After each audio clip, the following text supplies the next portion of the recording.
કોરોનાની વાત કરવામાં આવે તો કોરોનાનું કમબેક રાજ્યમાં જોવા મળી રહ્યું છે।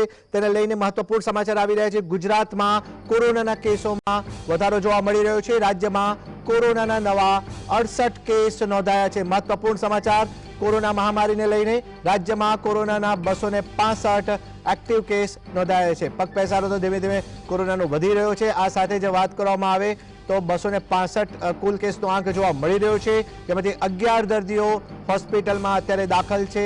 આ સાથે જ 254 દર્દીઓ હોમ આઇસોલેટ હોવાની વાત સામે આવી રહી છે, જ્યારે 26 દર્દીઓને ડિસ્ચાર્જ કરી દેવામાં આવ્યા છે।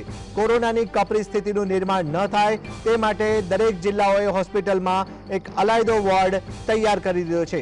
રાજ્યમાં કોરોના મહામારીની જો વાત કરવામાં આવે તો અગાઉ જ્યારે કોરોનાનો અજગર ભરડો જોવા મળ્યો હતો 2020-21ની વાત કરી રહ્યા છે, ત્યારે કહી શકાય કે સમગ્ર દેશમાં લોકડાઉનની સ્થિતિનું નિર્માણ થયું હતું। ત્યારબાદ કોરોનાથી મુક્તિ મળીને થોડા સમય બાદ ફરી હવે કોરોના રિટર્ન થયો છે, ત્યારે ગુજરાતમાં ધીમે ધીમે કોરોનાના કેસીસ વધી રહ્યા છે।